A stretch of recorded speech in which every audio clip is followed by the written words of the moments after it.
Assalamualaikum warahmatullahi wabarakatuh. Salam sejahtera bagi kita semua. Yang saya hormati Bapak Satya Yoga Baswara selaku dosen pengajar mata kuliah Analisis Informasi Keuangan. Kemudian teman-teman Rombel Pendidikan Akuntansi A angkatan 2020 yang saya cintai dan saya banggakan.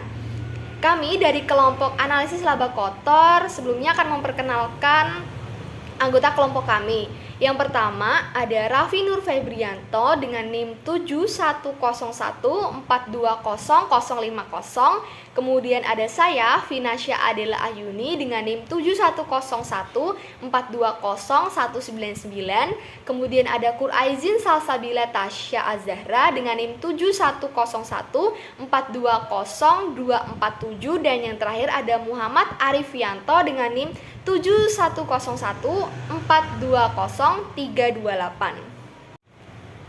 Laba atau keuntungan adalah salah satu tujuan dari suatu perusahaan dalam menjalankan aktivitasnya. Pihak manajemen selalu merencanakan besar perolehan laba setiap satu periodenya yang ditentukan melalui target-target yang harus dicapai. Nah, dalam praktiknya, laba yang diperoleh suatu perusahaan itu terdiri dari dua macam. Yang pertama ada laba kotor atau gross profit dan laba bersih atau net profit. Laba kotor artinya laba yang diperoleh sebelum dikurangi biaya-biaya yang menjadi beban perusahaan. Artinya, laba keseluruhan yang pertama kali diperoleh perusahaan. Sementara itu, laba bersih adalah laba yang telah dikurangi biaya-biaya yang merupakan beban dari perusahaan dalam satu periode tertentu, termasuk sudah dikurangi dengan pajak. Nah, kemudian apa sih pengertian dari analisis laba kotor? Nah, analisis laba kotor adalah analisis yang digunakan untuk mengetahui jumlah laba kotor dari periode ke satu periode, serta sebab-sebab berubahnya laba kotor tersebut antara dua atau lebih periode. Selanjutnya, dengan diketahui penyebabnya, maka dapat digunakan untuk memutuskan kebijakan ke depan yang berkaitan dengan laba tersebut. Nah, kemudian untuk menganalisis laba kotor diperlukan berbagai data perusahaan. Adapun data yang dibutuhkan untuk menganalisis laba kotor adalah yang pertama, target yang telah ditetapkan. Kemudian yang kedua, pencapaian hasil laba pada periode tersebut. Dan yang ketiga adalah laba pada periode-periode sebelumnya. Baik, selanjutnya yaitu faktor yang mempengaruhi perubahan laba kotor.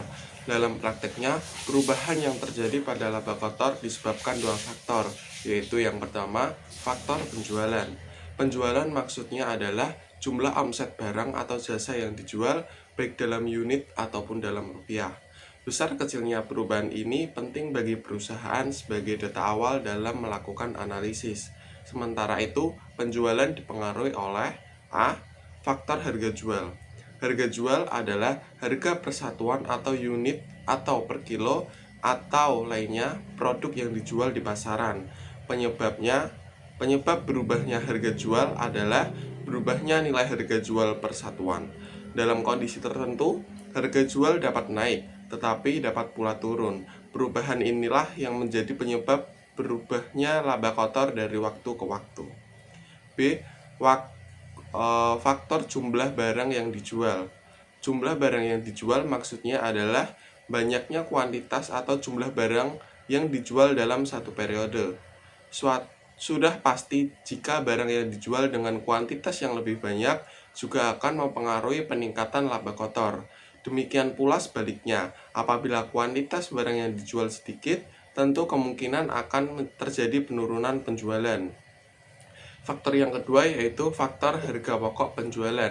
Harga pokok penjualan adalah harga barang atau jasa sebagai bahan baku atau jasa untuk menjadi barang dengan ditambah biaya-biaya yang berkaitan dengan harga pokok penjualan tersebut.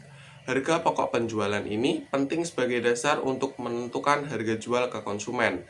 Harga pokok penjualan dipengaruhi oleh A. Harga pokok rata-rata. Perubahan harga pokok rata-rata persatuan atau unit atau per kilogram atau lainnya produk barang juga ikut mempengaruhi perolehan laba kotor. Apabila harga pokok rata-rata naik, maka laba kotor dapat turun, demikian pula sebaliknya. B. Jumlah barang yang dijual. Jika jumlah penjualan meningkat, kemungkinan akan mampu meningkatkan laba kotor. Demikian pula sebaliknya, apabila jumlah penjualan turun, kemungkinan laba kotor pun akan ikut turun pula.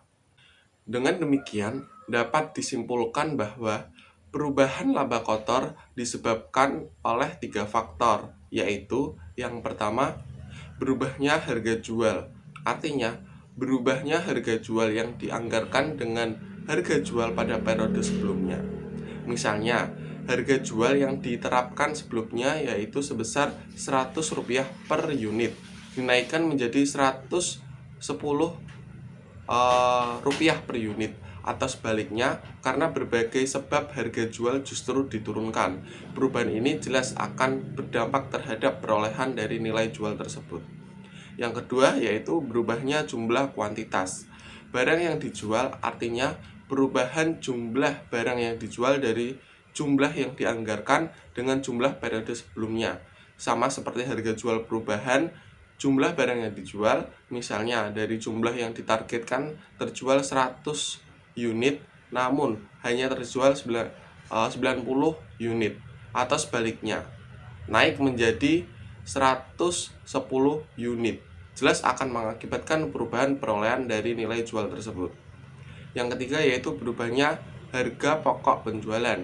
Maksudnya, perubahan harga pokok penjualan dari yang dianggarkan dengan harga pokok penjualan pada periode sebelumnya. Perubahan ini mungkin disebabkan karena adanya kenaikan harga pokok penjualan dari sumber utamanya, misalnya kenaikan atau penurunan harga bahan baku, atau akibat kenaikan dari biaya-biaya yang dibebankan dari sebelumnya. Selanjutnya, manfaat yang diperoleh dari analisis laba kotor adalah yang pertama, untuk mengetahui penyebab turunnya harga jual. Dengan diketahui penyebab turunnya harga jual, maka pihak manajemen dapat memprediksi berbagai hal, terutama berkaitan dengan penentuan harga jual ke depan dan target harga jual yang lebih realistis. Yang kedua, untuk mengetahui penyebab naiknya harga jual. Kenaikan harga jual perlu dicermati penyebabnya. Naiknya harga jual ini sangat mempengaruhi perolehan laba kotor perusahaan. Yang ketiga, untuk mengetahui penyebab turunnya harga pokok penjualan. Di samping kenaikan harga jual, laba kotor juga dipengaruhi oleh penurunan harga pokok penjualan. Penyebabnya tidak jauh berbeda dengan kenaikan harga pokok penjualan. Yang keempat, untuk mengetahui penyebab naiknya harga pokok penjualan. Penyebab naiknya harga pokok penjualan juga sangat penting untuk diketahui oleh perusahaan, karena dengan diketahuinya penyebab dari naiknya harga pokok penjualan, perusahaan pada akhirnya mampu menyesuaikan dengan harga jual dan biaya-biaya lainnya. Yang kelima, sebagai bentuk pertanggungjawaban dari penjualan. Analisis laba kotor juga memberikan manfaat sebagai bentuk pertanggungjawaban bagian penjualan akibat naiknya harga jual. Yang keenam, sebagai bentuk pertanggungjawaban bagian produksi. Analisis laba kotor juga memberikan manfaat sebagai bentuk pertanggungjawaban bagian produksi akibat turunnya harga pokok penjualan. Yang ketujuh, sebagai salah satu alat ukur untuk menilai manajemen. Sudah pasti, analisis laba kotor ini pada akhirnya akan memberikan manfaat untuk menilai kinerja manajemen pada suatu periode. Artinya, hasil yang diperoleh dari analisis laba kotor akan menentukan kinerja manajemen di masa yang akan datang. Yang ke-8, sebagai bahan untuk menentukan kebijakan manajemen ke depan. Analisis laba kotor digunakan sebagai bahan untuk menentukan kebijakan manajemen ke depan dengan mencermati kegagalan atau kesuksesan pencapaian laba kotor sebelumnya. Selanjutnya, bagaimana sih membuat perencanaan suatu laba kotor? Membuat rencana laba suatu perusahaan merupakan kewajiban yang harus dilakukan oleh suatu usaha sebelum suatu kegiatan dijalankan. Dalam membuat rencana laba, perlu terlebih dahulu ditentukan atau dianggarkan target laba yang ingin dicapai. Baru kemudian disusun harga jual yang harus dipasang. Di samping itu juga perlu ditentukan volume penjualannya. Manajemen, terutama dalam hal ini pemasaran, harus mampu untuk menggenjot volume melalui strategi pemasaran yang tepat. Tanpa strategi pemasaran, sangat sulit untuk mencapai target yang ingin dicapai, apalagi dengan kondisi persaingan yang sangat ketat. Nah, selanjutnya kita akan mencari laba kotor dari sebuah perusahaan. Nah, kelompok kami sudah menyiapkan satu soal sebagai berikut. PT Barokah memiliki data sebagai berikut. Yang pertama adalah penjualan senilai 96 juta, lalu kemudian ada retur penjualan senilai 20.600.000, kemudian ada pembelian senilai 37 juta, kemudian ada biaya angkut pembelian senilai 18 juta, lalu ada potongan pembelian senilai 3 juta, kemudian ada persediaan barang dagang awal senilai 28 juta, kemudian adalah persediaan barang dagang akhir senilai 18.600.000, kemudian yang terakhir adalah beban operasional senilai 24 juta. Nah, kita akan mengetahui gimana sih caranya perhitungan laba kotor di slide selanjutnya. Nah, seperti yang terlihat di layar kalian, bahwa di situ adalah kita harus mencari penjualan bersihnya terlebih dahulu, yaitu dengan penjualan senilai 96 juta dikurangi oleh retur penjualan senilai 2.600.000, kemudian hasil yang didapat adalah 93.400.000. Lalu kita harus mencari harga pokok penjualan. Akan tetapi sebelum itu kita harus mencari pembelian bersih terlebih dahulu, yang dimana dengan pembelian senilai 37 juta, lalu ditambah dengan biaya angkut pembelian senilai 18 juta, lalu dikurangi oleh potongan pembelian senilai 3 juta, maka hasil yang didapat adalah untuk pembelian bersih adalah 52 juta. Kemudian ditambah oleh persediaan barang dagang awal senilai 28 juta, lalu dikurangi oleh persediaan barang dagang akhir senilai 18.600.000. Maka hasil untuk harga pokok penjualan yang didapat adalah 61.400.000. Kemudian finalnya adalah penjualan bersih tadi senilai 93.400.000 dikurangi oleh harga pokok penjualan senilai 61.400.000, maka hasil yang didapat adalah untuk laba kotor yaitu 32 juta rupiah. Baik teman-teman, itu merupakan video dari analisis laba kotor. Semoga teman-teman dapat memahami ya. Jika ada kebingungan, ingin bertanya atau apapun itu, silahkan sampaikan di ruang kelas yang akan dipantik oleh teman saya. Untuk yang online bisa langsung tanyakan di kolom chat ya atau raise hand. Mungkin itu dari kelompok kami. Mohon maaf apabila ada salah kata. Wassalamualaikum warahmatullahi wabarakatuh. Dadah.